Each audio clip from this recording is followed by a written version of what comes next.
off, I'll ask for any requests for bill introductions.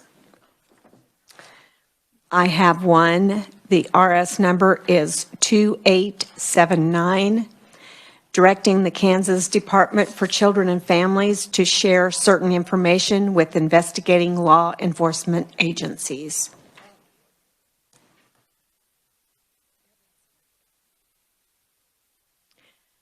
Any other requests? Oh, is there any questions about that? Are there any questions? Is there any objection? Seeing no objection, the request will be made.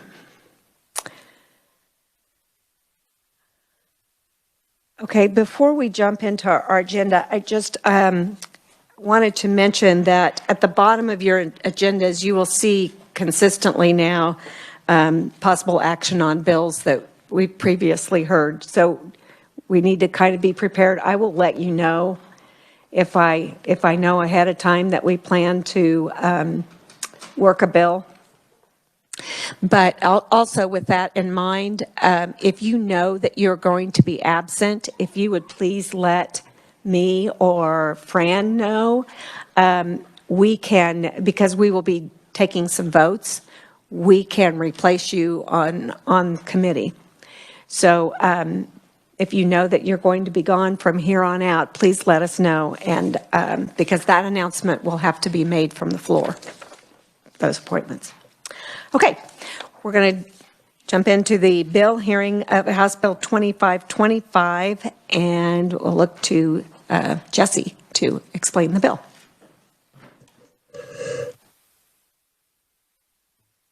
Thank you, Madam Chair. Good afternoon, committee. As the chair said, I'm Jesse, and I'm going to give you a brief on House Bill 2525 this afternoon. This bill may sound and look familiar.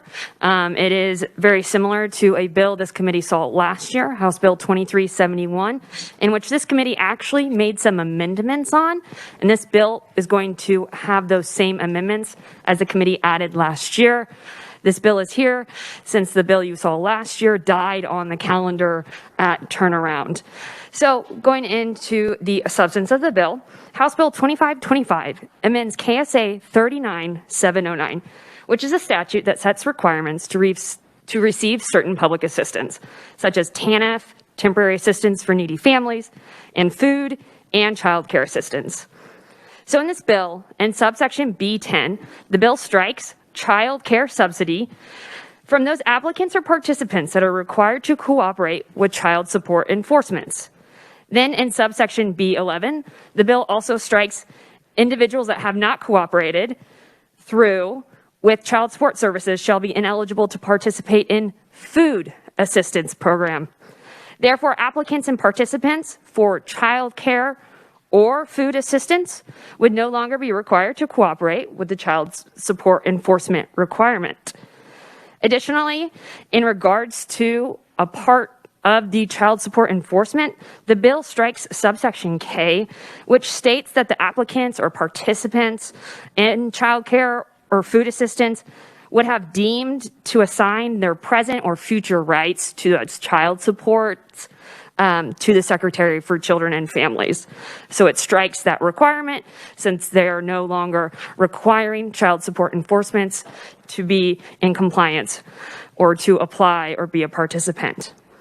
Subsection 15, B15 cap B, which you will see is now 15, requires that the Secretary adopt rules and regulations to determine and maintain eligibility for child care assistance. So, including the requirement that all adults be employed a minimum of 20 hours per week, there are also certain exemptions to this requirement.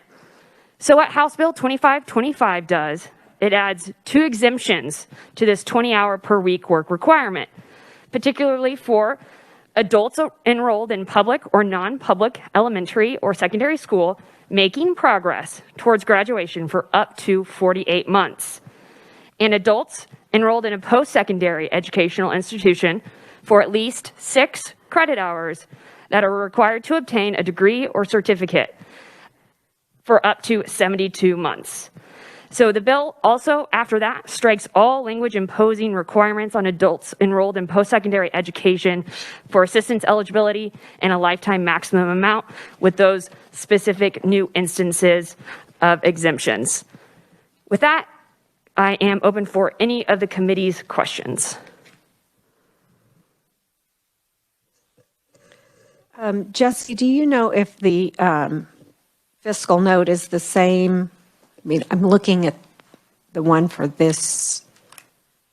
I have not looked at the fiscal note. Okay. I'm not sure All right. its impact. All right. Thank you. Committee, do you have other questions for Jesse? Okay. Thank you. Thank you.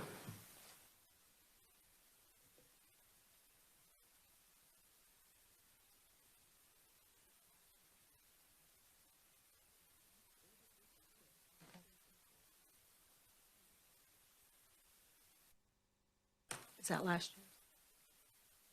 It's this year.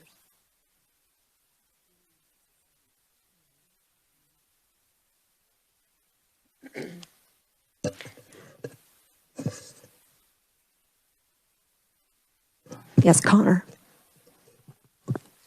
Thank you, Madam Chair. It is not the same fiscal note as 2371. There was not a fiscal note reissued after the amendments. So the most updated fiscal note you'll see for 2525. All right. Thank you. Okay. We'll open the hearing with the proponent testimony. First up, we have Kelly Davidove. Oh, sorry. Sorry if I messed that up. Child Care Aware of Kansas.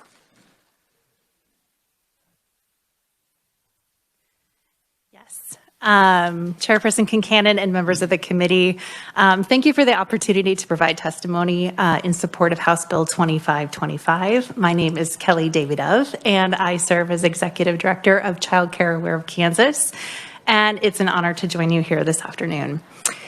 Child Care Aware of Kansas leads a network of 4 child care resource and referral agencies across the state. Our network is on the front lines each and every day, working to connect families to child care that's high quality, meets their family needs, and is affordable. We support the measures outlined in House Bill 2525 that would streamline and ease access to child care subsidies for Kansas families. According to the All In for Kansas Kids Needs Assessment that was completed in January of 2020, 1 out of every 5 Kansas children lives in a family experiencing poverty. Yet only an estimated 12% of those children are being reached by our Kansas Child Care Subsidy Program. That number is even lower when we consider all of the families that are now eligible for child care subsidy, which the income limit for that has been increased to 250% of the federal poverty level.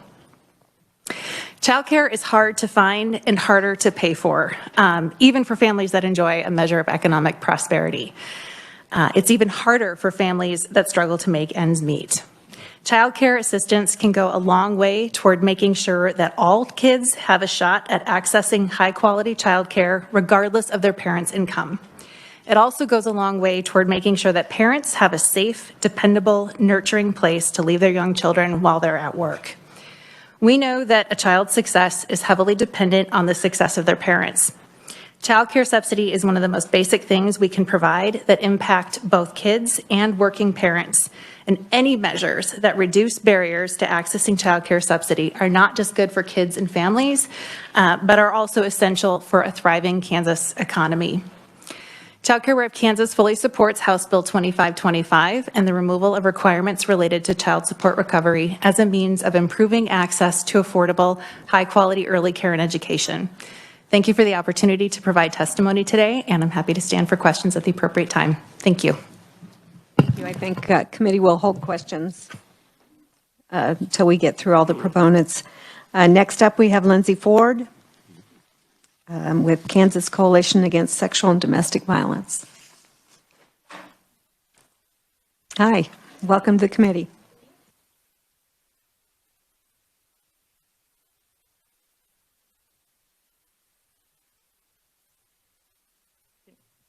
We good? Okay.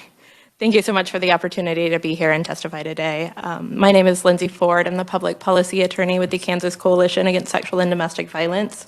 We're a statewide coalition. We have 25 members across the state of Kansas. Our members are domestic violence and sexual assault shelters. They provide services and resources to almost every county across the entire state. We're here today in support of this bill for a whole host of reasons, but the biggest one is we legitimately believe that it's going to increase access to safety and hopefully long-term stability for survivors of sexual and domestic violence. One of the biggest hurdles to survivors establishing new, safe lives in the aftermath of divorce comes from financial resources and access to services. The ability to qualify for food stamps, to receive child care, could potentially be life-changing, if not life-saving. I know that sounds hyperbolic, but the ability to establish a new household and to be safe go hand in hand with the ability to access real public safety net programs. So I've been with the coalition since 2019, but prior to that, I worked directly at one of our member programs, providing legal advocacy to survivors. And so often they would come in and they would be very excited about the future and gung-ho, and then we'd get to the point in the conversation where we would start talking about things like child support and working out custody arrangements, and the conversation would take a dramatic turn at that point. Sometimes survivors were fortunate enough to be able to work out kind of informal arrangements with their abusers, where they would have primarily most of the parenting time, and in exchange the abuser wouldn't necessarily want to have any continued obligation towards the children. So not paying child support or paying minimal child support kind of unofficially, basically in exchange for not wanting that unfettered, uncontrolled access to the children, which could potentially be dangerous. In these situations, they would usually be pretty cooperative, and then suddenly the conversation might turn when these abusers were faced with the possibility of paying child support, whether it be through formal custody arrangements or through the survivor seeking out public benefits and having to file a child support claim. At that point, maybe more control over the situation, which is always a concern with abusers, as power and control is a primary motivator for ongoing abuse. So at that point, survivors would have to sometimes make the very hard decision between coming up with a formal arrangement or seeking benefits or not. And sometimes that led to some pretty unfortunate consequences for survivors. So for that reason, primarily, we are strongly supporting this bill. And again, I thank you all very much for your time, and I'd be happy to stand for questions when the time is appropriate. Thank you. Thank you. Okay, next up is Haley Kotler, Thriving Campaign Director with Kansas Appleseed. Oh, Excellent. yeah, hi, Thank welcome you so to much. committee. Thank you. Members of the House Committee on Children and Seniors, thank you so much for allowing me to be here today. My name is Haley Kotler. I am a campaign director for Kansas Appleseed Center for Law and Justice. We believe that Kansans working together can build a state full of thriving, inclusive, and just communities. I have the privilege to work on our food security team, which is 4 members strong now across the state. And we really believe that all Kansans should have access to affordable food and a hopeful future. Kansas Appleseed supports House Bill 2525. We believe the research shows that there is no evidence conditioning food assistance on child support cooperation results in more child support payments. Conditioning benefits like SNAP and child care assistance on child support cooperation actually makes things harder for low-income parents trying to provide food and child care for their children. These requirements are counterproductive when parents are cut off from the stabilizing supports that would otherwise allow them to have better access to better paying jobs necessary for fulfilling child support obligations. As I've shared with this committee before, Currently, 1 in 8 Kansans are going hungry and are facing food insecurity, meaning that they may not know where their next meal will come from. In some parts of the state, such as southeast Kansas, a staggering 1 in 6 Kansans and 1 in 4 Kansas kids are going hungry. We should do everything that we can and remove every barrier that we possibly can for Kansans. House Bill 2525 would be a giant step in the right direction to allow more Kansans access to put food on the table for themselves and their families. Tying safety net support eligibility to child support compliance supports neither the parent nor child. Both are harmed by this policy, and House Bill 2525 seeks to fix this problem. For these reasons, Kansas Appleseed urges your support on this bill. Thank you all so much for allowing me to be here today, and I will stand for questions at the appropriate time. Thank you. Next up, we have Karen Siebert with Harvesters. Welcome back to committee. Thank you. Thank you all for the opportunity to be here today. I'm Karen Siebert, and I'm Advocacy and Public Policy Advisor for Harvesters, the Community Food Network, which has warehouses in Kansas City, Missouri, and here in Topeka. But I'm also here today representing the Association of Kansas Food Banks, Harvesters, the Kansas Food Bank out of Wichita, and Second Harvest Community Food Bank in St. Joe together serve the food insecure in every single county of the state. Last year, our charitable networks of food pantries distributed nearly 51 million pounds of food to those in need in Kansas, from our smallest rural communities to major metropolitan areas. We support House Bill 2525 because it helps our most vulnerable low-income Kansans access the work and family supports they need. While we support all aspects of this bill, we'll speak specifically to the importance of rescinding the child support requirement for eligibility for the Supplemental Nutrition Assistance Program, which is also known as food assistance in Kansas. While our food bank networks, our pantries and kitchens are the backbone of the charitable response to hunger in Kansas, we're only part of the solution. The most far-reaching and stable source of food assistance for those facing food insecurity is SNAP. The USDA estimates that just 69% of eligible Kansans receive the federal SNAP benefits for which they're eligible. There are many reasons for these low participation rates, but the child support enforcement requirement is certainly one of them. Our food banks provide information to our member agencies and their clients about the SNAP program, which may help provide their families with more significant and stable support than the charitable system can provide. We have SNAP outreach staff who can assist people who are filling out their SNAP applications. It is in that context that we've seen many people fill out pages and pages of the SNAP application only to have them get to the child support requirement and stop the application process.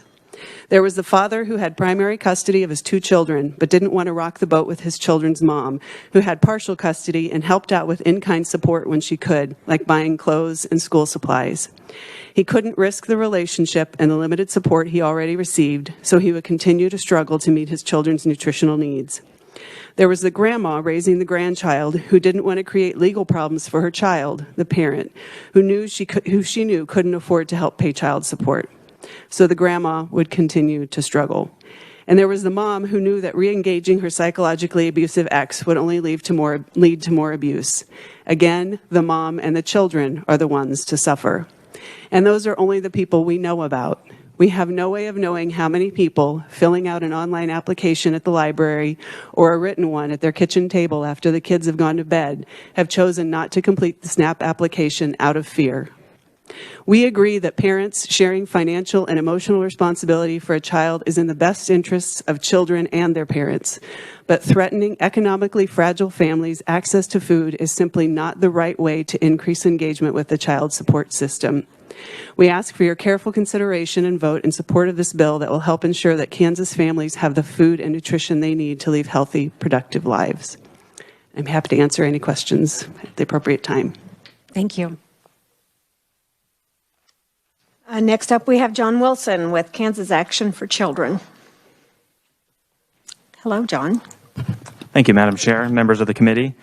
It's great to be in committee, and I just have to say, this was my first committee when I served in the legislature, was children and seniors, and it was one of my favorite committees. I think a big difference between when I was serving and this committee that I've been watching for the last few weeks is I've just been amazed at how engaged you all are and how with the energy of this committee. You seem so engaged in learning about the child care crisis in Kansas and being thoughtful in responses to when you heard about the food security crisis in Kansas. And so as an outside observer watching this committee, I just want to commend you all on how serious you take these issues and how bipartisan this committee really does feel.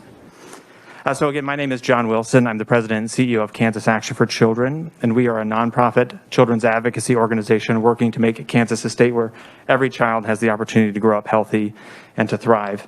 And we work across the political spectrum to improve the lives of Kansas children through bipartisan advocacy, partnership, and information sharing on key issues like early learning and education, health, and economic security for families.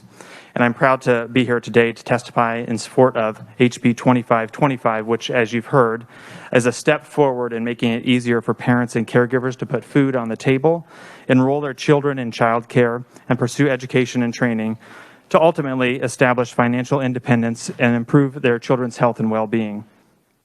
And as Jesse already pointed out, if this bill sounds very familiar to you, it's because you heard this bill, a form of this bill last session, and I'm thankful that it did pass out of this committee. And unfortunately, didn't have time on the House floor last session. So over the last few weeks, this committee has heard about the challenges related to child care and food security. And you've learned how toxic levels of stress caused by poverty, persistent hunger, and the lack of resources contribute to adverse childhood experiences. Seeing this pressing need, and after conversations with Kansans from around the state, we know the following three provisions of House Bill 2525 will provide real and immediate relief to Kansas children and families. First, eliminating the child support cooperation requirement for the Kansas Food Assistant and Child Care Assistance programs. You've already heard this, but Kansas is among the few states with this provision, which deters parents struggling to pay grocery and child care bills from pursuing these supports. There are many reasons why this is the case, or why families may set up informal arrangements. And while they may be informal, they are very effective for these families. The second thing that this bill does, exempting students enrolled in public or private K-12 education or post-secondary institutions from child care subsidy program work requirements. Kansas is one of only 10 states with a minimum weekly work requirement for parents in post-secondary education to be eligible for child care assistance. We believe that minimum work requirements make it difficult for parents to maintain eligibility given the unpredictable schedules of low-wage work, especially when combined with school demands. And third, increasing the likelihood of students finishing school by removing unnecessary restrictions. Kansas is one of the most restrictive states when it comes to parents pursuing further education or training and simultaneously receiving the child care subsidy. Our state has added restrictions that the federal government does not require, including time limits, reduced degree and program choices, GPA requirements, and allowing only one parent per household to be in education or training program. These limitations do not incentivize work or help parents and children. Instead, they often drive families deeper into poverty by making parents choose between child care or working towards greater financial stability and self-sufficiency. Child care and food assistance households are already facing economic hardships. The maximum monthly gross income to receive food assistance for a family of three is $2,379. And the maximum gross monthly income to receive child care assistance is about $4,500 for a family of three. And new research suggests that families can stay together and kids can avoid the foster care system by accessing food and child care assistance programs, as there is a correlation between increased access to public support programs and decreased child welfare system encounters. Current Kansas statutory requirements are ineffective and even costly, and Kansas taxpayers are bearing the financial burden through an inefficient system of counterproductive barriers. Every parent wants their children to be happy and healthy, and the changes we are requesting would help parents provide that for their children. It may not guarantee it, but it'll help them. I want to thank you for the opportunity to provide support for House Bill 2525, and would also direct your attention to the, I think, roughly 25 pieces of proponent testimony that's written only. Happy to stand for questions at the appropriate time. Thank you all. Thank you.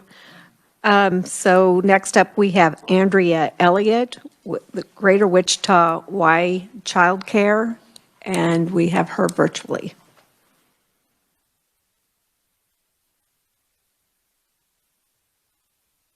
Are you there, Andrea? Can you hear me okay? Yes.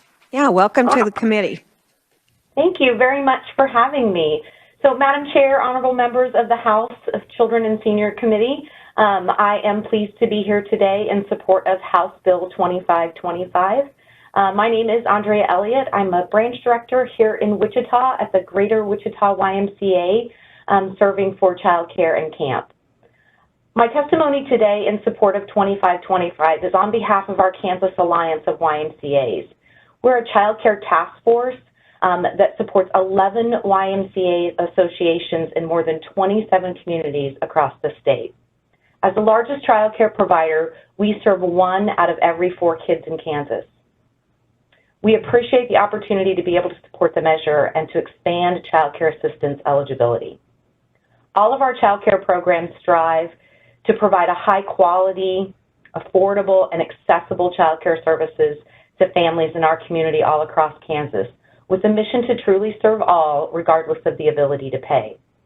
These programs not only meet the needs of early learners, ensuring that they're prepared academically and socially to enter school, but they do have a significant impact on the Kansas economy as well. In our experience, parents want to work. They want to be self-sufficient, and I think that we can all agree that the cost of childcare can be a barrier for any parent. The Child Care Assistance Program is key to helping our lowest income families afford child care services, which in turn allows them to work and gain both skills to further their careers and to increase their potential income. House Bill 2525 would expand child care assistance and fix a faulty work requirement, which, as it's currently written, does not support many of our Y families who want to take steps to further their opportunities and income potential through a training program or continuing education. One example is the mother of a young toddler that was here in Wichita at one of our early learning centers. So you just have to imagine a parent that's coming in excited to share with us the opportunity that she's been given, where her boss offered her a way to train for a new position, one that could increase her pay and potentially her future advancement. It comes with a little pay increase, and she's feeling really successful, and she can really see a brighter future for she and her toddler. Remember, a toddler, there's a lot more years of childcare left. So then imagine just a few days later when she does what she's supposed to do, which is notify her caseworker that she's had an employment change, and she comes in and she's distraught because now she's learned that she doesn't meet this work requirement anymore, and she'll no longer get child care assistance.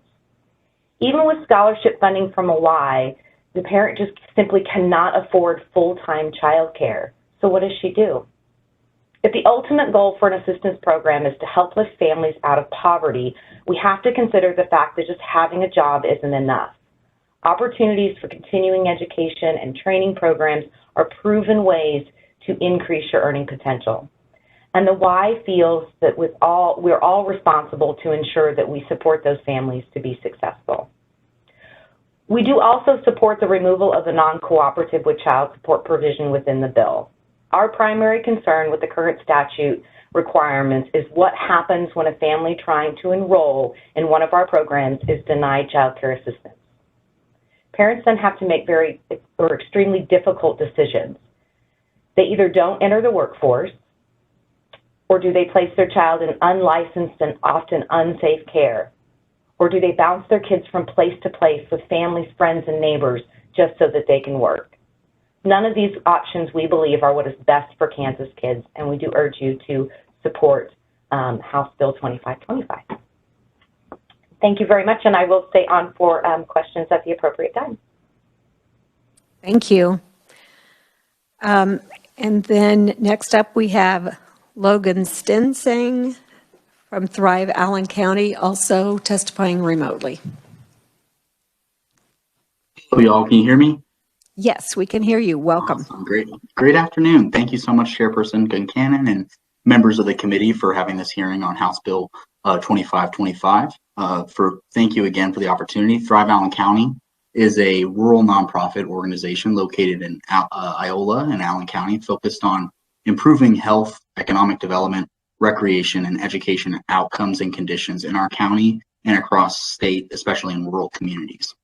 We urge you to support House Bill 2525 because of the overburdensome red tape the legislation removes on food and child care assistance for low-income Kansas families. We've heard from several other proponents on the kind of the issues with regard to the child support cooperation requirement, mainly punishing the parent living with the children for non-cooperation, which could be avoided with other common sense measures to increase child support cooperation, instead of our current approach, which gatekeeps those essential resources and only hurts kids that are caught in the middle. I think another important point that we other proponents have mentioned has been the effect that the current law has on parents trying to pursue post-secondary education. And one thing that we want to note is that rural Kansans lag behind their urban counterparts in obtaining a college degree, with only 22% of rural Kansans students from 2015 to 2019 having earned a post-secondary degree, compared to roughly 40% of their urban counterparts. And so we look to this House Bill 2525 as being really instrumental in helping us get the DCF child care assistance support. That way we can further take a step in the right direction when it comes to supporting parents in their pursuit of post-secondary education, which then leads to them having an increased earning potential, and especially for our rural communities where economic growth and workforce development can be stagnant or declining. It's really important that we pursue policies that can improve our educational access and success in those communities. And House Bill 2525 does a great way of helping support those parents, especially when child care assistance and the cost of child care can be a real burden for those attempting to complete their degree or certifications.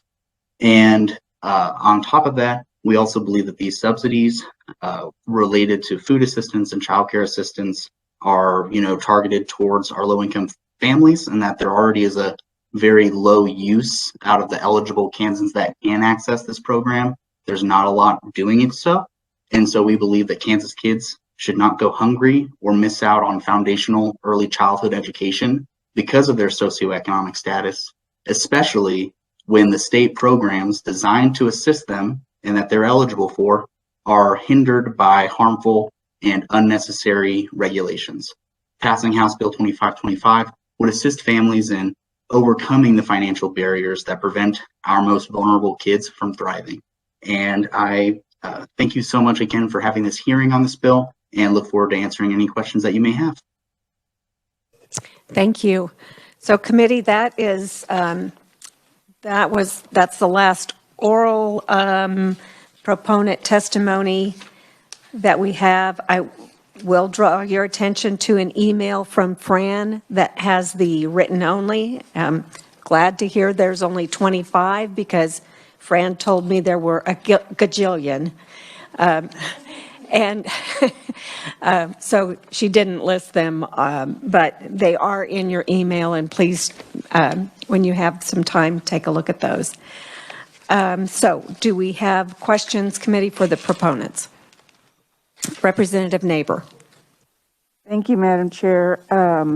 John, just for a point of clarification, you gave a number of, I thought 1,000, but no, in your testimony, it has 1,000 something, but you said 2,000. Yep. Yes, thank you, Representative. My verbal comments, I swapped out to use gross so that we were, because I noticed we were in my written testimony, it had net numbers for the SNAP food assistance program, and we had gross numbers for child care assistance. So in my verbal comments, I used gross numbers for both. So that would be $23.79 for food assistance and $45.75 for child care assistance as the maximum gross income. Does that answer your question? It does. Thank you very much. Thank you. Representative Hoy. Thank you, Madam Chair. I think, sorry, John, I think this is going to be also for you. if that's okay. In your testimony, you talk about the income for a family of 3 at or below poverty line in 2019, $21,330 a year or less. And we're hearing the child support cooperation requirement, it's harmful for children and families, but if it's, because it's not just the parent, well, the parent gets disqualified and excluded, but that can impact that household number. So if we're looking at that for a family of 3, would that mean it was only, they're going to keep that same amount for the income, but exclude that parent? So it would only be for a family of 2. Can you explain more about how that impacts the household? I think I know where you're going with this. So if a person is ineligible, there are other people in the household that are still eligible. And so when a parent it's been said that when a parent is ineligible for the Kansas Food Assistance Program due to child support non-cooperation, it only affects that person's benefit, which I think is what you're getting at. However, this person is made an excluded household member, meaning that a prorated share of their income is still considered as part of the household's maximum income limit, but they are not counted in the household size. So their income is counted, but they're not counted in size. Because of how eligibility and benefit amounts are calculated, this will end up decreasing the entire family's monthly benefit amount and can even make the entire household ineligible for the program, which I think is a real concern for us. Does that answer your question, Representative? Yes, thank you. That was going on up in there, but you helped me get a good understanding of what I was thinking. Representative Wagner. Thank you, Madam Chairman. John Wilson, if you don't mind, just since you've been a legislator, we just figured we'll go after. Been missing the stairs, so this helps physical activity. So, I mean, I remember some of this discussion from a year ago. But is it not a fact that for single income or whatever, single parent families, that a fair amount of income is generated to them by child support payments? I mean, are you not, is that not a mechanism that helps them have a higher standard of living and you know, have a better economic outlook? I mean, I think as the reform, again, this is before my time here, but I know the original point of it, is it not to encourage as high amount of child support going to you know, the remainder or the custodial parent with the kids as possible? Representative, I appreciate your question. And I think my response is that if a custodial parent can safely enter into that child support cooperation agreement, they would. Any parent who is struggling to make ends meet would want every extra dollar that they can. As you've heard from other conferees, there are good reasons and there are good reasons why they don't do that, and they've either developed informal arrangements with the non-custodial parent, or they just feel safer not participating in it. But if a custodial parent could participate in the program to bring more income to the household, they would. So I don't think people are choosing to not have that extra income. They are weighing the risks associated with being in contact with the non-custodial parent. Again, I'm going on basis of memory, but is it not the fact, I mean, I thought it was the kind of classic deadbeat dad, you know, as far as kind of a carrot to, not a carrot, but a stick as it would be, to, you know, to get them to comply to their child care requirements, was what the original, you know, impetus of this, was it part of the HOPE Act? Is that what they called it? Some of these changes were part of the HOPE Act. Okay, that was part of the original logic.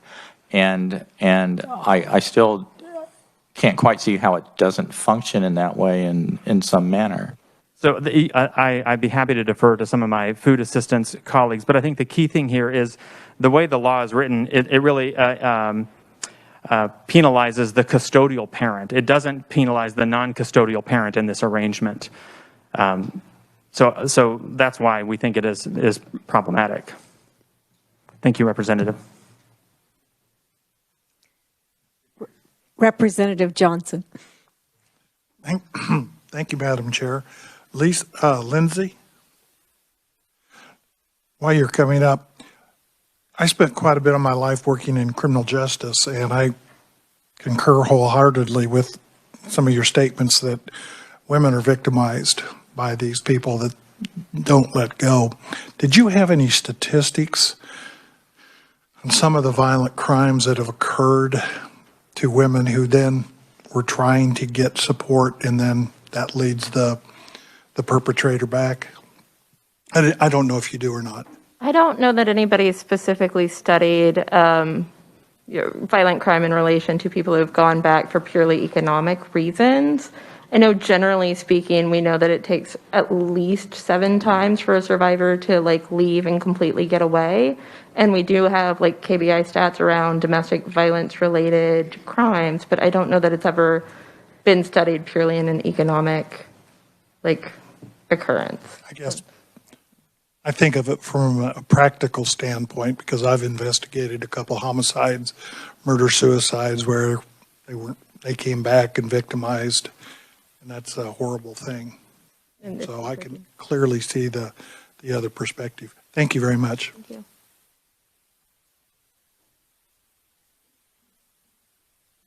Representative Esau. Sorry, I wasn't quick enough.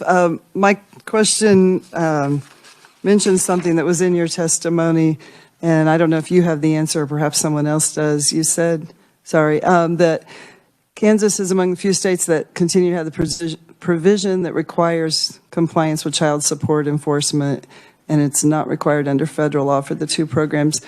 Do you know how many states or which states or where I could find that information? And if you don't, maybe someone else does know. I don't have that information. Do you have it? How many states are there that actually require it now? And if you know which ones they are, that would be helpful, but if you don't, that's fine. Yeah, please come to the mic and state your name. Hi, everyone. My name is Erin. I'm the Food Security Policy Advisor at Kansas Action for Children. I don't have the data on the child support requirements for child care assistance, but for the food assistance program, there are 44 states that have no requirements, no child support cooperation requirement at all, including Oklahoma and Nebraska and Iowa and Texas. And then there are 4 states and 1 territory in addition to Kansas that has the same structure that we do. And then I think there's 1 state that disqualifies both custodial and non-custodial parents, and there are a couple of other states that do some other things. Let me make sure I got that right. There's 4 that require for both of these? So including Kansas, there are 5 states and 1 territory, I think it's Guam, that have the exact same structure that Kansas does. So that means that the custodial parent is disqualified from SNAP if they don't open a child support case. And then there are 44 states that have no child support cooperation requirement at all for SNAP. All right, thank you. Representative Penn. Thank you, Madam Chair. How are you today? All right. I actually had 3 questions, if that's all right. Let's see. Who shall we pick?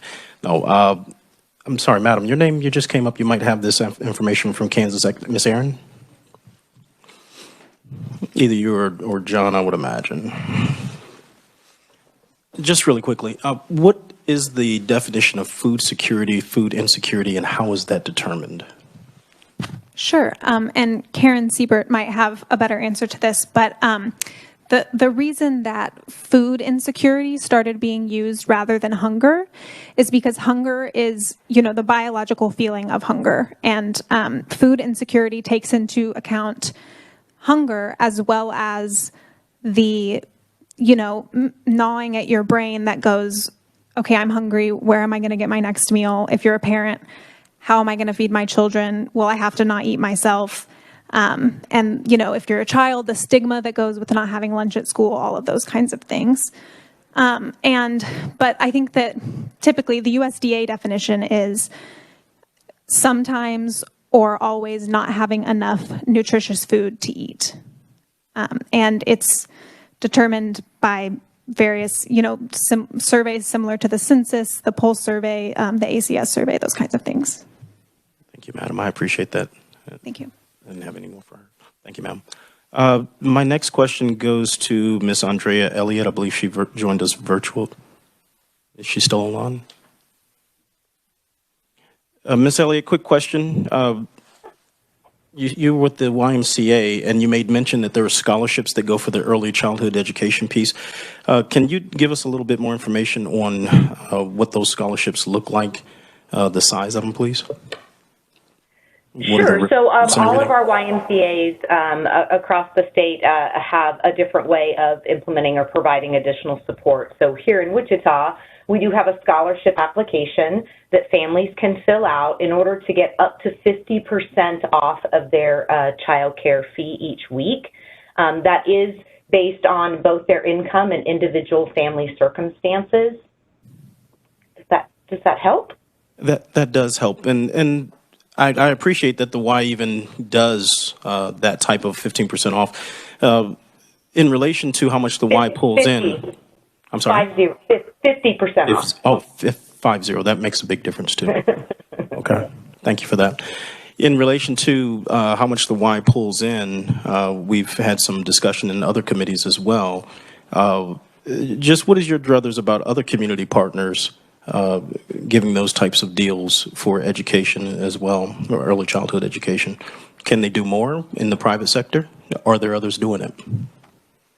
Oh my goodness, that was a big question. So I know that we all work very hard across the state to kind of braid and blend the ways that we support families. So the early childhood block grant funding, Kansas pre-K funding, all of those things are critically important in how we find a way to ensure that early childhood services are affordable and accessible to all of these kids.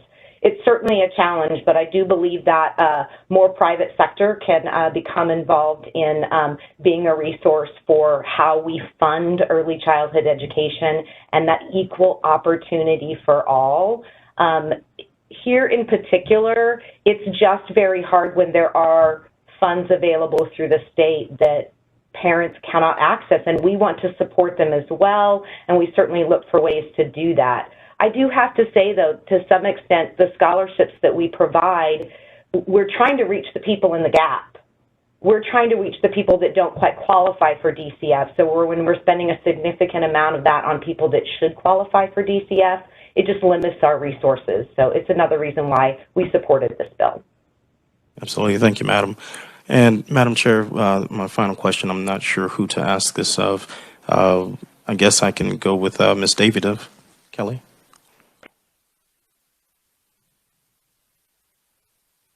In your testimony, your verbal testimony today, Madam, thank you for your testimony. First of all, you said that there are about 20% of Kansas kids in poverty, 1 out of 5, and about 12% of them are being reached with the funds, with the programs that we actually have on the books right now. And I'm kind of throwing you a curveball question, but it's a follow-on to what Representative Paul, I'm sorry, do forgive me. Representative, am I allowed to say his name? Yeah. Okay. That gentleman over there, Rep. Wagner, asked you. Obviously, this was put in to make sure that deadbeat parents, be it moms or dads, weren't taking advantage of the system. We just heard the testimony coming from Ms. Elliott that there are private partners out there who are putting skin in the game. One of the holdbacks that we had last year on this was that if you remove these types of requirements, if you will, it basically puts the state and taxpayers on the hook to take care of responsibility that they did not create without any holds barred. I guess my biggest question to you is, if you see us passing this particular bill, how does that affect that particular negative outcome? So the negative outcome you're referring to is passing the responsibility to taxpayers. Passing responsibility and the buck in, yes. Thank you for the question. I certainly appreciate the sentiment behind wanting to ensure that both parents, custodial and non-custodial, are equally invested in meeting the child's needs in terms of accessing high quality, affordable childcare. And while I think that is certainly possible for a good chunk of Kansas families, it's not necessarily possible for all families, and for the reasons that I think others have mentioned here as well. I think as a state, when we think about access to childcare assistance and what that does for leveling the playing field for Kansas kids and ensuring that we are promoting every opportunity to access high quality care, no matter what family composition looks like, no matter what the family dynamic looks like, the relationship between the parents' income, ability to navigate and get through some of the public support systems that we have. Anytime we can take the burden off of families to do that and ease access to those supports on a systems level, it benefits our target audience, which is young kids. So I hope I've answered your question. I certainly appreciate the sentiment of not wanting to pass that on to taxpayers, but I also think we have a responsibility to our youngest citizens in Kansas that regardless of what is happening with their families, or their communities or the dynamics that they're facing, we want to ensure that we are doing everything we can to best prepare and care for young kids so that they can grow up healthy and thriving and be productive members of our communities in the long run. Thank you. Thank you, Madam. Thank you, Madam Chair. I appreciate it. Representative Helmer. Yes, Friday. I thank you so much for coming. This is such an ongoing problem. And coincidentally, I went to a speech Friday that was put on by Bishop Moore of Interurban School in Wichita, Kansas. And one of the things that he talked about was he was asked what one of the saddest things that he works with. And he said it's an ongoing problem as he gets in students. And it's the students that don't have food at home and they're hungry. And he says he can always tell because they are afraid to, there's several different signs. They're hungry, they're starving. And naturally they show malnourishment. But you cannot teach a child to read. You cannot teach a child to learn when you give them food and they don't want to give up the food. And that food is their security. And you cannot send them home because they know the food is at the school. So you have to wean them to go from the school to home. So you have to take food home with them. And there's so many things that he talked about centering around that food that I learned on Friday. And I was a counselor and a school teacher for years and years, but Bishop Moore taught me so many things about food and food scarcity and little children that are starving to death right in Wichita, Kansas. Not exactly starving to death, but we don't know the pain that they're having. And so this really is timely for me to listen to, so thank you very much. I appreciate it. Representative Smith. Thank you, Madam Chair. Miss Elliott with the YMCA. In Pittsburgh in December, they were starting a program where kids would go to one of the local grocery stores, and they had to do the paperwork first at the YMCA, but when they went to it was just a drive-through. They'd drive through and they'd hand them a sack of groceries, which was supposedly for the whole week. And the last I talked to the gentleman that started it, the YMCA had about 90 kids or 90 families doing that. He got the idea from Nevada, Missouri, and they had over 800 families doing that, which is a town that's about half the size of Pittsburgh. It's a federal program, and I was just wondering, you being with the Y, do you do that, or are you familiar with that program? Familiar with the program can you hear me? Yes, ma'am. Can you hear me okay? Yes, we can hear you. Okay, I'm not specifically familiar with the program there in Pittsburgh, but all of our Ys are going to look into the community and figure out where we're a great partner. Here in Wichita, over the summer, we partnered with a national organization and with our local food bank, and we had community members drive through one of our Ys and pick up a gigantic box full of fresh produce and fresh vegetables as one of our charitable works. It's so wonderful to be a part of a nonprofit organization that is able to really pull from all of our volunteers in our community to figure out where it is that we serve, that we can serve, and the generous donations of the community and our staff that help us to do that. So each one of our Ys would meet that need in a variety of ways. One thing I can tell you too, as an educator and someone that works with young children, is one of the challenges of poverty and food insecurity is when a parent goes to the grocery store and has limited funds to spend, they don't always make the healthiest choices. Kool-Aid is cheaper than milk. Canned things with preservatives in it is cheaper than fresh foods. So providing the access and the funds to be able to purchase healthy foods for kids certainly builds our children and our families. And we do a program here at this Y where the parents come in and they learn how to make a meal on a budget. So their field trip is to go to the grocery store and they have to look at all the food labels and they have a limited amount of money and they purchase those foods. At the end of this program, they're then given a bag of groceries to go home and make that meal for their family. And again, that's a part of what we do to give back to the community.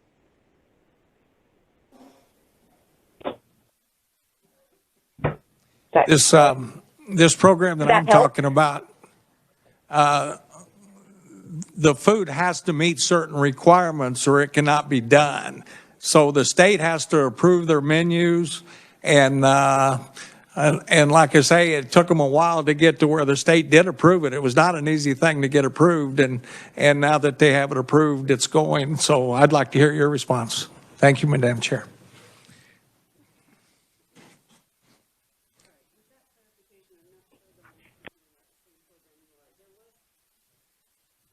I'm not sure that I was thinking about the same program you are. We did have the Farmers to Families Food Box program, and that was a COVID relief program that went through approximately June of 2020 until the end of December of this year. And it's where they were trying to take the food that was primarily going to restaurants and cafeterias and repackage that and get that out to families. And so they were boxes of produce. In some cases, they were mixed, they had meat, they had fluid milk, they had dairy products, and they would box those and get those out to community partners, in some cases food banks, but also just churches, community centers, Ys, and distribute those boxes. That the funding is gone for that program now. So if that's the one you were talking about, that I don't think it is. Okay. It is a federal program, and I just talked to the gentleman a week or so ago, and I'll call him again and talk to you. And like, for instance, hot dog, you just couldn't give them a sack of hot dogs. It had to be hot dogs that were 80% meat or all beef. You know, they had to meet certain qualifications, so it wasn't things that had been rewarmed up. Yeah, well, I'd love to have a conversation and see if it's the same, some of the other programs we work with or not. But yeah, let's be in touch. Thanks. Thank you, Madam Chair. Further questions? Okay, great, thank you. So that's all I show for proponents. I show no one testifying neutral on this bill. So we'll move to opponent testimony, and we have Stephen Green with Opportunity Solutions Project. Welcome back to committee, Stephen.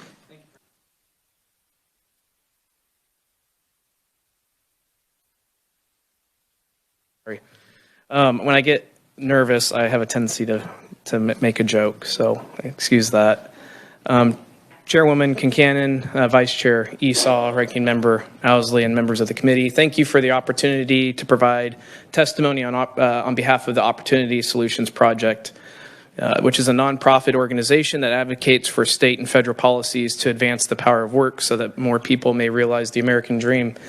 If I may, I just want to answer maybe a couple things that were said in the questions period of the proponent testimony. One place that I would draw your attention to for consideration as you think about this, a lot of people had asked, and I think Vice Chair Esau had asked this, what states are currently taking the cooperation SNAP option? Just for reference, it's those answers come from what the USDA provides every year, or at least had provided every year since I think 2018, and it's called the USDA State Options SNAP Report. Within the SNAP program, there is things that every state has to do that's part of federal law. And then there are other things that states are allowed to have flexibility on. For instance, what you want to name the SNAP program. For us here in Kansas, it's called SNAP, and it may be something else in Ohio or Hawaii. That's a really good place to go if you want sort of what do each states do from a individual state by state level. One thing I would note is it is, for whatever reason, and I've tried to find the most recent report, and it hasn't been out for several years. It is 4 years old. I do know for a fact Nebraska now is participating in the child support cooperation requirement for SNAP, both for non-custodial parents and custodial. I believe Ohio is doing something similar. So there is a surge in states taking the child support cooperation option, and in part that's probably out of response to the USDA in 2019 issued a memo or a letter actually letting states know, states know that they should consider taking this option. So what I want to do is I want to center this on two things. Our testimony is here, and you can take a look at it. But really, in two ways, the reason why we oppose this. First, because we fundamentally believe that this is a good program. And to a couple of the committee's questions, we think that there is a value in connecting a non-custodial parent into being re-engaged with a child that they may have otherwise not been engaged with. When I worked in state government, both for DCF but then also in Nebraska, we did have real-life testimony, stories of parents, of families, of children who had not been connected with their parent. And it was because they were required by getting food stamps or applying for food stamps that they had been re-engaged with that non-custodial parent. And from what we had heard, that relationship was secure and positive. And so there is, as much as we want to pause and give complete consideration to those stories in which domestic abuse is present, and that's something that is serious and should be considered. There are the positive stories of which a family, a dad or a mom gets re-engaged with that child. So there is a fundamental merit to that. And to what we have seen in both Kansas, specifically when this was looked at, when Kansas took the SNAP option requirement, they saw the state saw about a 40% increase. I mentioned that last year, a 40% increase in child support collection. So that's money going into the pockets of families. And I think that just has to be something that's weighed in this consideration. Also of note, and this is to address and not to say that the state is doing a job in notifying a family who's applying that's concerned about domestic violence or some sort of retribution or abuse. There is a good cause provision that if a applicant has a good cause for why or a concern about domestic violence, that's supposed to be seen as a good faith effort in pursuing child support cooperation. And so typically they would say that box, for lack of a better word, would be checked, and they wouldn't require that person to have to go engage with that non-custodial parent specifically. And so just something else to consider. The other thing that I would just point out is that the bill does eliminate the requirement for work with child care subsidies, excluding, and they add the new provision, which if adults enrolled in a public or private elementary school or secondary school or post-secondary educational institution for 6 credit hours. I think that shows good steps towards to having something that is in the books. There is a requirement for school. But I just want to point out that we are, and everybody feels this as a sort of a community level, we are in a crisis of labor shortage. And while child care is an important tool for families and for parents to or resource for work and work activities, we do have concern about removing that requirement, especially in light of sort of the work or labor shortage that we're facing in this country. Yesterday afternoon, I went into a local grocery store here in Topeka, and there was a sign when I walked into the front of the door. It said, "Close at 7 due to staff shortage." And so we see that. We know that there is this real labor shortage that's happening. And so any policy or procedure that would effectively eliminate that requirement in favor of a 6-hour school credit requirement seems to just miss the moment in my opinion, that we really do have this issue of labor, and there is a labor force that we want to be participating and moving from low income to middle income to living out the American dream. And we think that this is a good policy to have engaged in that. The last thing I want to sort of close out with is related to the fiscal note. There is a sentence in the last paragraph of the fiscal note that I would just draw your attention to. One thing I did note, and I pointed this out last year, and if I'm wrong, I would be more than happy for the chair or somebody to correct me from DCF in this, but it does not, would it be assumed that if you got rid of this requirement for child support cooperation, there would be a downturn in collections because it would be no longer required? I don't see that DCF sort of considers that and what the fiscal impact would be on that. And then also, the DCF does say that there are federal funds available currently with CCDF funds, but it has an important sentence that I think should just be brought to the forefront. It says, however, the long-term implementation of these child care assistant changes would likely require additional expenditures from the state general fund, as reserved CCDF funds are projected to eventually be exhausted at the current level of spending. So at some point, whether it's this year or at some point, if you were all to move forward on this, there's a real chance that you're going to have a greater conversation of how are we going to be paying for an entitlement that is currently being used with federal funds but has effectively run out of time in the future. So for those reasons, that's why OSP is opposing this bill.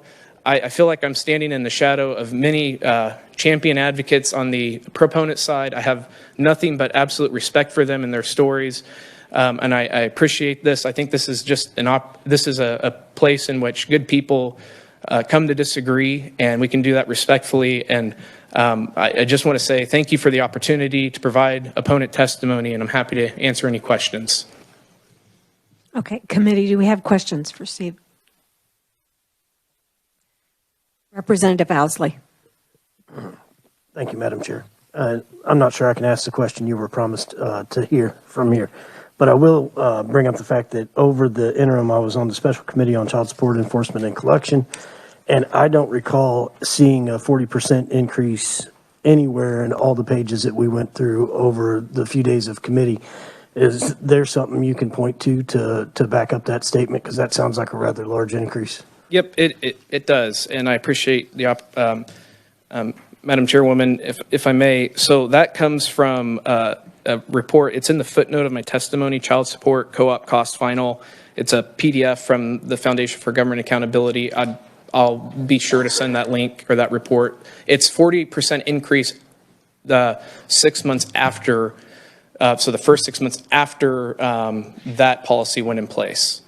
I know there was an increase in 2014, I believe, after our child support collection was privatized and moved from a judicial model. But they accredited that. So I didn't see it on any state letterhead. So if you have something on state letterhead, I'd like you to share that with the committee. Okay. I'll be happy to dig into the numbers and get something back to you. Thank you. Thank you, Madam Chair. Further questions?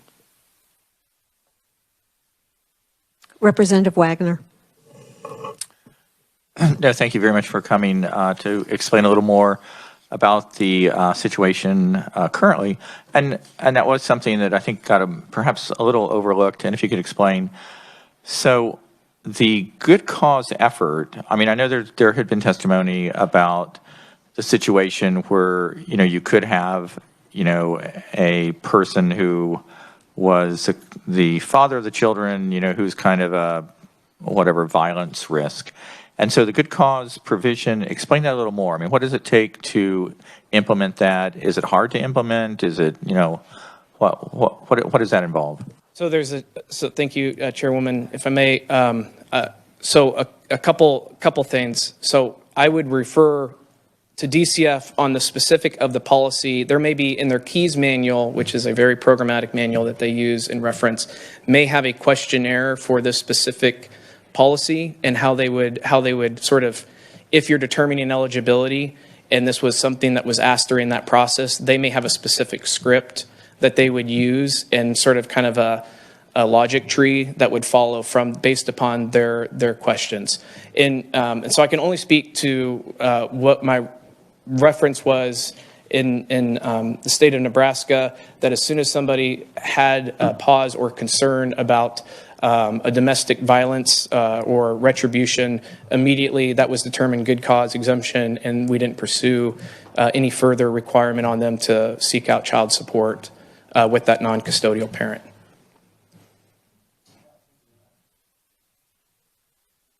Further questions? Okay, thank you. Thank you. Okay, so that will close the hearing then on House Bill 2525.